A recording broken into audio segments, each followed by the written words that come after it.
Rasulullah Shallallahu Alaihi Wasallam itu teladan beliau bukan hanya dalam urusan kelebihan-kelebihan dan keistimewaan beliau.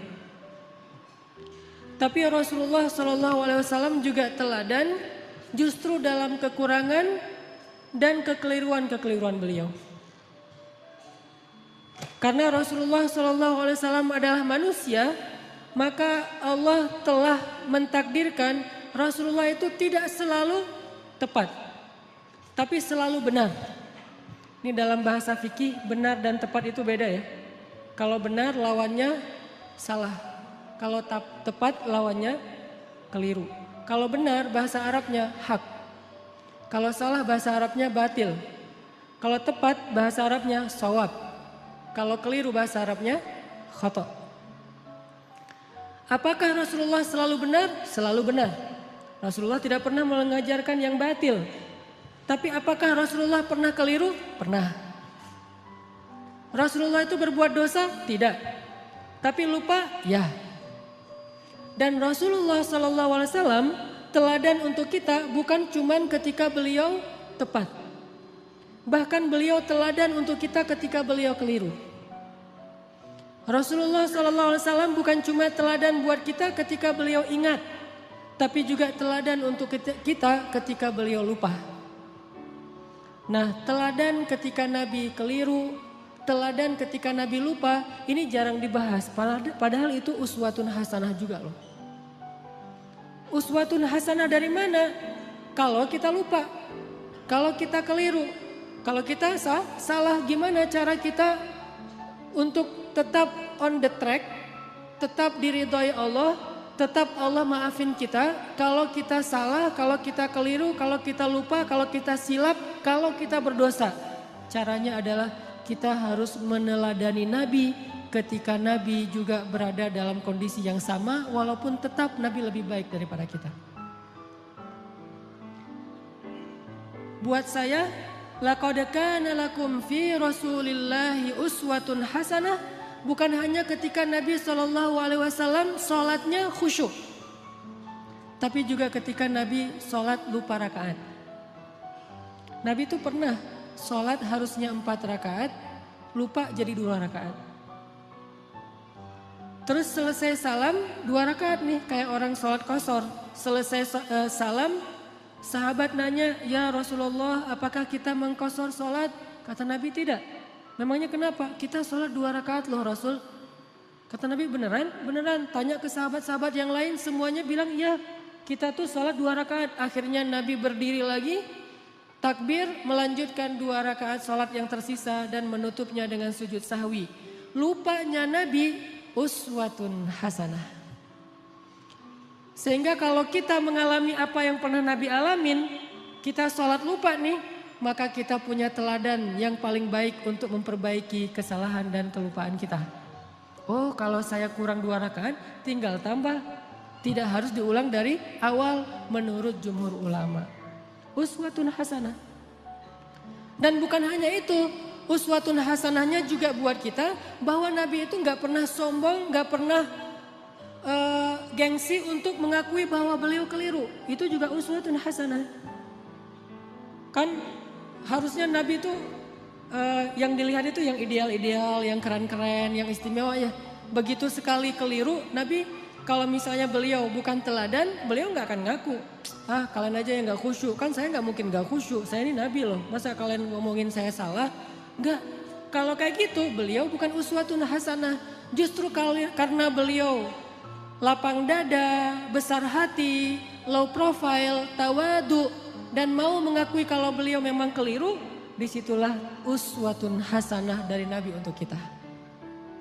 Kadang seorang ustadz bisa salah, kadang seorang guru bisa keliru, kadang seorang pemimpin juga salah. Gak boleh seorang pemimpin merasa bahwa dia tuh selalu benar, tuh gak boleh. Karena kalau dia sudah merasa selalu benar, berarti dia sudah mengkultuskan dirinya. Dan Allah mengatakan fala tuzakku anfusakum huwa a'lamu biman ittaqa. Janganlah kalian menganggap diri kalian suci, artinya enggak pernah salah. Jadi pemimpin yang meneladani Rasulullah SAW bukan cuma meneladani dari angle jujur, amanah, profesional, tapi juga meneladani Nabi dari angle apa? Bahwa kalau keliru berbesar hati untuk mengakui. Kalau dinasihati oleh orang lain dan nasihat itu memang tepat dan benar, maka dia menerima dengan lapang dada. Kalau perlu dia berterima kasih kepada orang yang sudah menasihati dia, bukan malah ilfil, bukan malah menyakiti, bukan malah menzolimi. Ini uswatun hasanah ketika Nabi keliru. Laqad kana lakum fi Rasulillah Laqad kana lakum fi Rasulillahi uswatun hasanah. Pasti di dalam diri Rasulullah itu ada uswatun hasanah, tapi kan Rasul nggak selalu tepat, walaupun tepatnya itu banyak, sedikit keliru, tapi tetap ada kelirunya. Bahkan kalau kita baca ayat-ayat Al-Quran, kita akan menemukan lebih dari satu ayat-ayat teguran terhadap Nabi, ya kan? Walaupun yang populer satu, surat Abasa. Tapi surat dengan makna yang sama dengan surat Abasa di dalam Al-Quran itu lebih dari satu. Ada beberapa, bahkan lebih dari 3.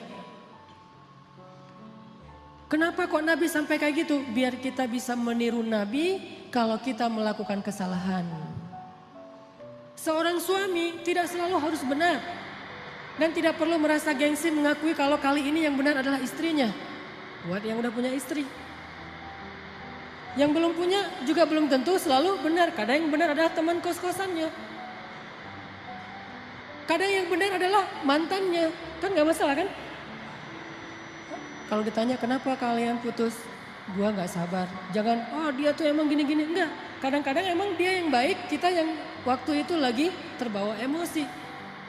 Tapi di balik semua itu emang lebih baik putus mungkin. Supaya mereka mencari yang lebih baik dan lebih halal. Tapi yang pasti teman-teman, kita coba malam ini belajar uswatun hasanah Nabi dalam kondisi ketika Nabi keliru. Dan ini sama sekali bukan ingin menjelek-jelekan Nabi, sebaliknya kita ingin melihat betapa Nabi itu hebat. Justru ketika kita melihat betapa Nabi besar hati, lapang dada, kita akan semakin kagum kepada sosok Rasulullah Sallallahu Alaihi Wasallam. Contoh sholat tadi aja udah dapat 2 uswah, 2 teladan. 1, Nabi besar hati. 2, pelajarannya bahwa oh kalau salah dalam sholat berarti tinggal kita tambah ditutup dengan sujud sahwi. Ada 3 nih. Yang ketiga pelajarannya dalam kasus itu apa? Ternyata sahabat-sahabat Nabi itu orangnya dewasa. Sahabat-sahabat Nabi itu orangnya mateng. Gak gampang pundungan. Nabi sholat. Kurang 2 rakaat, mereka nggak komen, katanya Nabi sholatnya nggak khusyuk, nggak gitu. Mereka nggak unfollow Nabi. Wah udah nggak bener nih postingannya, gue unfollow aja nih. Dan komennya cuman yang deket doang sama Nabi, yang komen yang lain nggak ikut-ikutan komen. Jadi komennya itu komen positif, bukan ngebully Nabi, bukan Nabi mah ternyata sholatnya juga mikir yang lain. Saya kira selama ini udah keren banget, ternyata pencitraan doang, enggak. Kenapa? Karena mereka followers yang udah mateng. Bukan followers yang labil, yang galau gitu. Sehingga sekali Nabi postingnya agak-agak kurang tepat, mereka pundung fisabilillah. Bayangin kalau sekali Nabi keliru terus pundung kan berkurang kan umat Islam? Tidak, yang terjadi justru semakin bertambah. Kenapa? Mereka faham Nabi itu wama Muhammadun illa rasulun qad khalat min qablihi rusul. Dia juga seorang makhluk yang diutus oleh Allah. Kadang dia wafat, Allah menghidupkan dan mematikan, Allah memberi makan, Allah memelihara, Allah membuat dia ingat dan lupa. Semua itu adalah sifat manusia yang melekat pada diri Rasulullah Sallallahu Alaihi Wasallam. Cuma satu bedanya. Beliau Allah jaga dari berbuat dosa, maksum. Dijaga dari berbuat dosa. Jadi Nabi itu nggak buat dosa, tapi kalau keliru ya. Lagian keliru itu bukan dosa sengaja. Cuman lupa, cuman salah paham, cuman ijtihad. Sehingga sahabat ketika Nabi keliru, ya udah easy going aja, tinggal bangun, ngelanjutin. Jadi makmum Nabi, nggak ada sahabat yang akhirnya dorong-dorong Abu Bakar lu aja yang jadi imam, kayaknya Nabi lagi agak-agak kurang khusyuk gitu malam ini. Kayak lagi apa misalnya, enggak sahabat tetap aja, ya udah Rasulullah kita ikutin. Nabi lanjut 2 rakaat diikutin. Dan enggak ada yang ngomongin di belakang. Enggak ada yang diam-diam, bisa gitu juga ya Nabi, gue heran, jadi gosip. Terus besok keluar di postingan-postingan sahabat, Nabi ternyata manusia biasa. Hashtagnya Nabi lupa, viral di antara mereka. Gak usah dibesar-besarkan, itu hal yang wajar. Udah aja mereka lupa. Tapi tetap direwayatkan kisah ini supaya apa? Laqad kana lakum fi Rasulillahi uswatun hasanah. Biar kita bisa niru. Ini angle uswah hasanah yang coba kita terapkan dalam hidup kita. Menyikapi kalau orang lain keliru. Orang lain itu bisa orang tua, orang lain itu bisa guru, orang lain itu bisa teman, orang lain itu bisa pasangan, orang lain itu bisa tetangga, orang lain itu bisa pemimpin, bisa pejabat, bisa siapa aja. Bahkan orang yang paling soleh sekalipun melakukan kesalahan dan kekeliruan. Salah satu di antara ciri-ciri orang bertakwa yang Allah sebutkan di dalam surat Ali Imran 135. Walladzina idza fa'alu fahishatan aw zalamu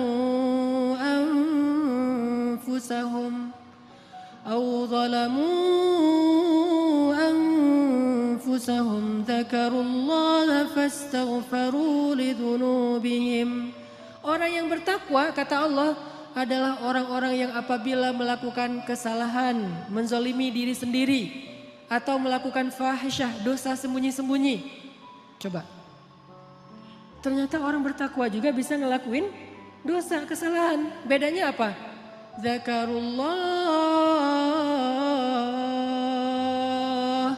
Ketika dia sadar, ketika dia ingat, ketika dia diingatkan oleh orang lain, fastaghfaru lidzunubihim. Buru-buru dia meminta ampun kepada Allah dan tidak lagi melakukan kesalahan itu. Ini bedanya orang bertakwa sama orang yang tidak bertakwa. Kalau orang yang tidak bertakwa salah gak mau memperbaiki diri. Kalau orang bertakwa salah juga tapi mau segera recovery, memperbaiki diri. Jadi peluang berbuat salah sama antara orang yang bertakwa dengan yang tidak bertakwa, sama peluangnya. Jangan sampai kita mengkultuskan satu orang, satu tokoh, satu kelompok. Mentang-mentang mereka membawa slogan-slogan Islam, memakai simbol-simbol Islam, menggunakan penampilan-penampilan yang kesannya Islami, lantas gak boleh keliru, gak boleh salah. Wah, hijabnya aja yang syar'i, ternyata pemarah misalnya. Ustadz, mending mana tuh? Orang yang sholat tapi masih korupsi daripada orang yang gak korupsi, orang yang jujur tapi gak sholat. Kan mending yang jujur, walaupun gak sholat tapi yang penting dia jujur. Enggak.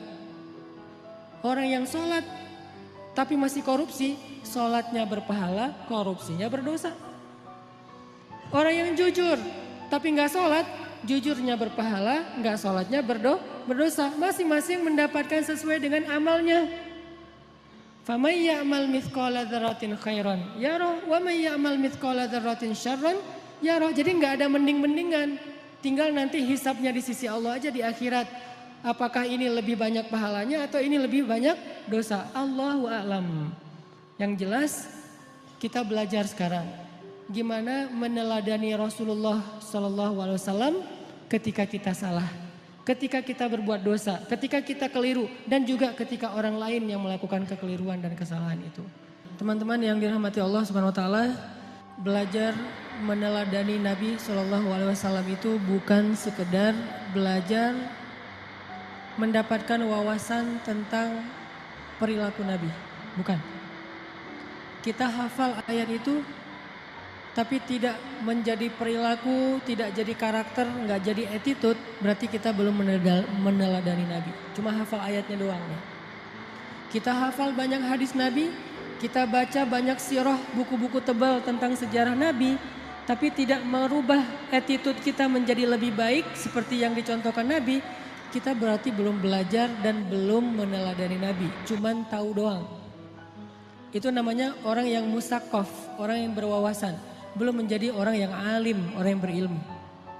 Kenapa? Karena tidak disebut ilmu sebelum dia menjadi rasa di dalam hati dan menjadi perilaku dalam kehidupan. Kalau cuma sekedar wawasan itu bukan ilmu, itu namanya sakofah, itu namanya wawasan. Makanya malam ini ketika kita belajar uswatun hasanah Nabi SAW, kita coba munculkan tekad dalam diri kita masing-masing. Pokoknya habis dengar sharing malam ini, saya pengen memperbaiki sikap saya di sosmed. Saya pengen memperbaiki sikap saya dengan teman. Saya pengen memperbaiki sikap saya kepada keluarga, terutama orang tua. Saya pengen memperbaiki sikap saya kepada mantan. Cara memperbaiki sikap kepada mantan apa? Unfollow. Gak boleh following ya. Kalau mau sesekali ngelihat, bikin aja 2 akun. 1 akun punya kita, 1 lagi untuk stalking ya. Pengalaman. Enggak boleh. Lupakan mantan. Jangan sampai kita baca atau mendengar cerita-cerita tentang Nabi hanya sekedar oh ya, oh gitu. Jangan. Kalau sekedar oh ya dan oh gitu berarti ini cuma wawasan nih. Dan kalau cuma wawasan kita ngaji sampai bertahun-tahun juga tidak semakin menjadi lebih baik. Harusnya belajar ilmu yang tadi kata Nabi, siapa yang menempuh jalan untuk mencari ilmu, Allah mudahkan jalan ke surga. Itu ilmu loh, bukan wawasan yang dicari. Kalau wawasan kita bisa kayak otodidak gitu. Kita bisa belajar sendiri dengan dengerin YouTube. Tapi kalau ilmu kan bukan cuma denger. Kita latih tuh. Apa yang udah kita dengar kita latih sehari mungkin gak langsung jadi nih. Sama kayak yang barusan kita dengar misalnya tentang gimana berbesar hati dalam menerima masukan orang lain. Kan gak gampang tuh. Gimana berlapang dada mengakui kekeliruan dan kesalahan kita. Walaupun itu menyakitkan. Itu gak gampang loh. Tapi kalau kita gak praktekin, berarti apa yang kita dengar itu baru sekedar wawasan. Belum memperbaiki perilaku dan attitude kita. Kita belajar sekarang uswatun hasanah Nabi SAW. Bukan sekedar pengen tahu penasaran ayatnya mana aja ya. Hadisnya gimana aja ya. Kita bukan pengen berdebat dengan dalil. Kita pengen memperbaiki diri.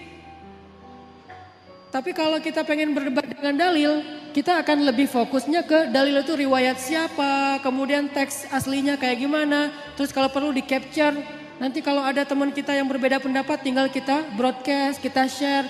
Ini sekedar wawasan yang dijadikan bahan perdebatan. Buat apa kalau kayak gitu? Harusnya kita belajar bukan supaya jago berdebat.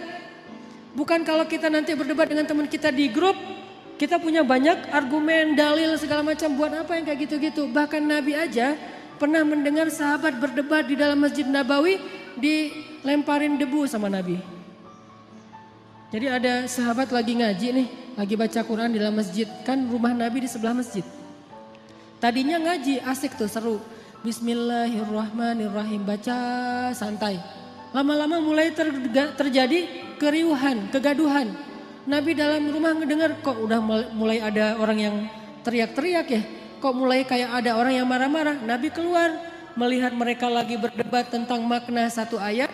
Nabi mengambil debu dan melempari mereka dengan mengatakan, kalau kalian membaca ayat Al-Quran, carilah ayat yang mempersatukan kalian. Artinya jangan membaca ayat-ayat yang membuat kalian berpecah belah, bukan ayatnya tapi persepsi dan tafsiran terhadap ayatnya.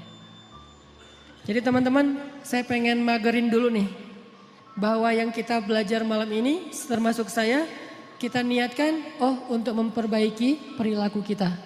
Baik perilaku kita di dunia nyata atau di dunia maya. Pokoknya kita perbaiki perilaku kita. Dan anak Indonesia tuh, anak Jawa Barat, orang Sunda itu diantara seluruh suku yang ada di Indonesia itu kan termasuk salah satu suku yang terkenal. Paling lembut, santun, tata keramanya luar biasa kan. Jangan sampai identitas itu hilang oleh modernitas. Sehingga gara-gara kita hidup di dunia maya, medsos, kita melupakan tradisi nenek moyang kita yang sebetulnya luar biasa.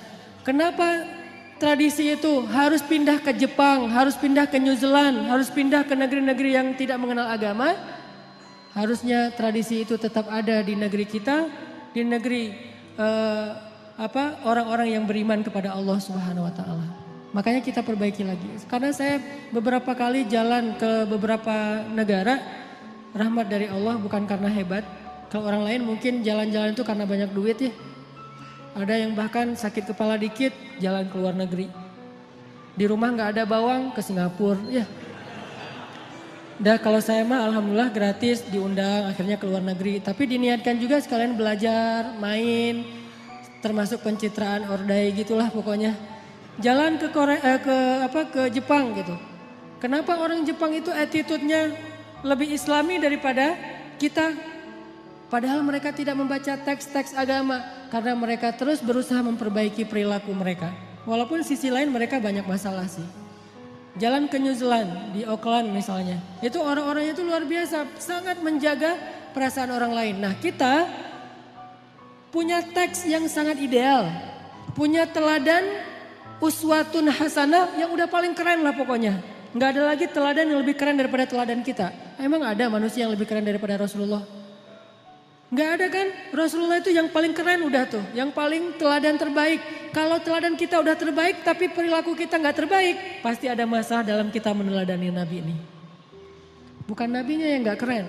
Kita belum meneladani Nabi secara utuh. Baru mengambil wawasan-wawasan dari hadis-hadis Nabi SAW.